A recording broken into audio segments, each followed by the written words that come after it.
This is interesting when you go and see those old bands, those pioneering bands. Like I remember when I saw not the good version of Guns N' Roses, but when it was Axl and band Buckethead. with Buckethead. Yeah, that's right. You say gerbil, you immediately think Richard Gere.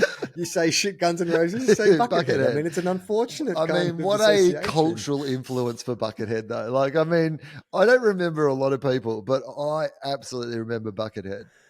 Is Buckethead the poor man's Wes Borland, or is Wes Borland the poor man's Buckethead? No, I reckon Because they're both kind of goofy guitarists for heavy bands that have goofy outfits. I think Wes Borland, like, Buckethead was in a better band, right? Yeah. But Wes Borland was... Well, I don't know. Was he?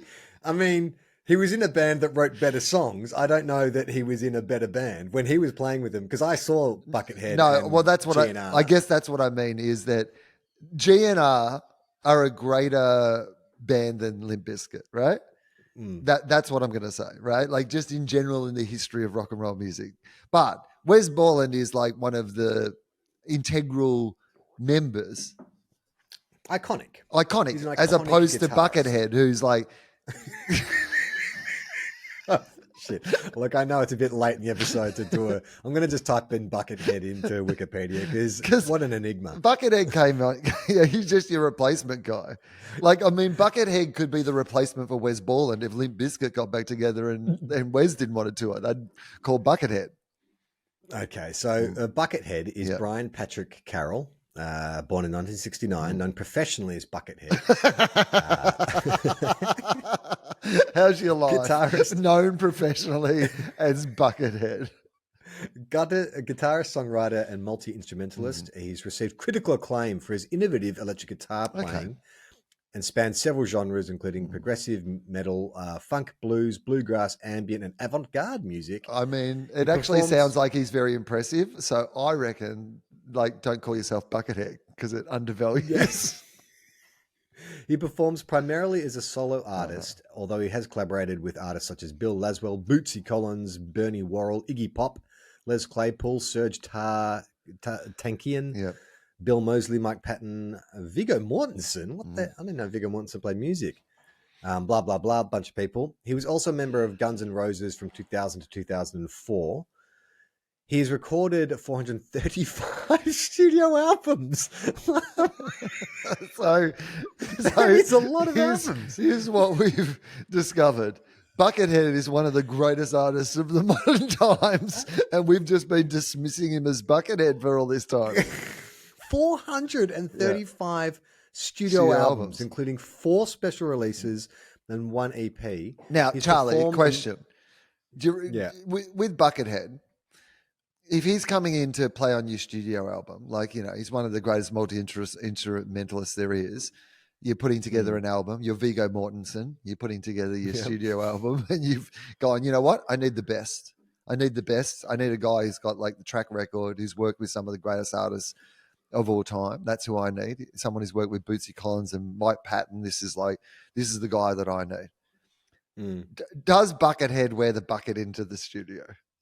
Like when first meeting?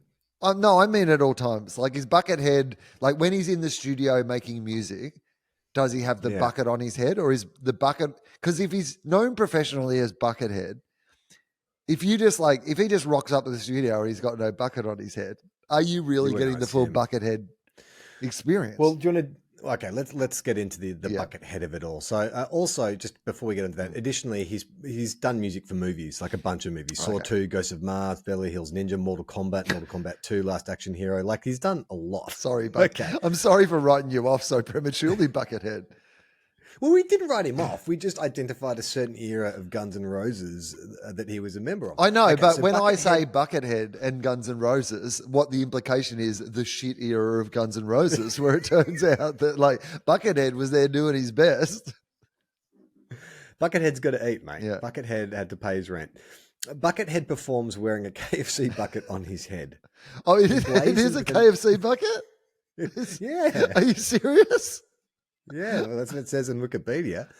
And it's emblazoned with an orange bumper sticker that reads "funeral" in block letters.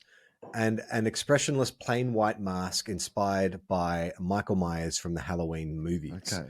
At one point, he changed to a plain white bucket without a KFC logo, but subsequently reverted to his emblematic KFC bucket without a funeral sticker. He also incorporates a nunchuck and robot dancing in his stage performance. I mean, that's a real mix, isn't it, by Buckethead? But it does feel like Wes Borland, like, I don't know if they ever cross paths, but when you look at the photo, like Wes Borland puts a lot more into his costumes, but there's a definite kind of crossover. There's an influence of some kind. Whether or not one influenced the other, I don't know which way, but they're very similar. He's got long hair, though. He looks like Slash with a bucket. Maybe it is Slash with a bucket on his head. Wouldn't that be a plot twist? Buckethead was credited by Guitar World as ushering in a new era of virtuosity while ranking the release of his debut album, Bucketheadland, which was ranked as the 45th greatest moment in electric guitar history. What? The magazine has also listed him amongst the 25 all-time weirdest guitarists. Okay, yeah. And also one of the 50 fastest guitarists of all time. Okay, so we can skip his childhood, blah, blah, blah. He grew up in California. The Buckethead persona, that's it what came to be when Carroll saw the 1988 horror movie Halloween 4 and was inspired by the film. He went right out after seeing it and bought a Michael Myers like a white mask. The bucket idea came later that night while eating chicken. Buckethead.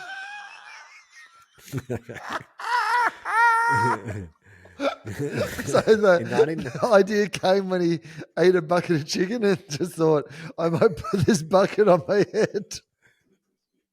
Boom. The legend was born.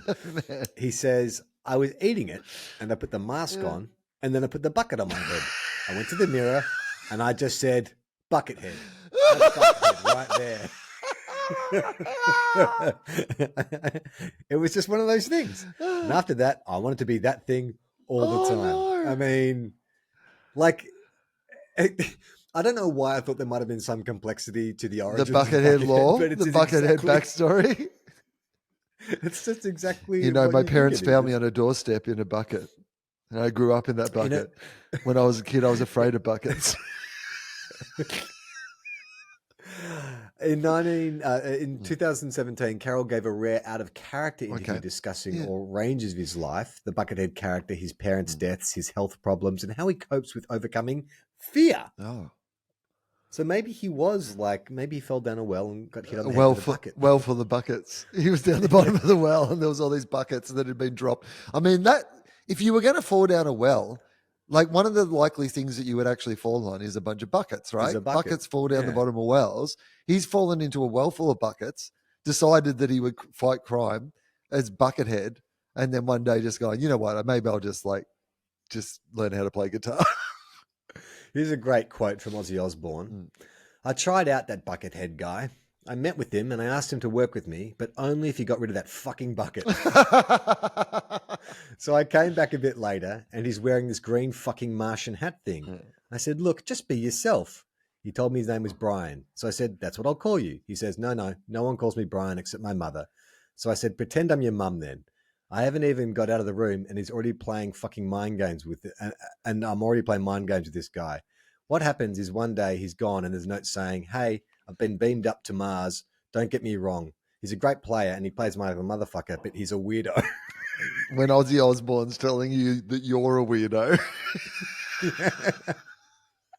To see the full video, join our Patreon. Patreon.com/Tofop.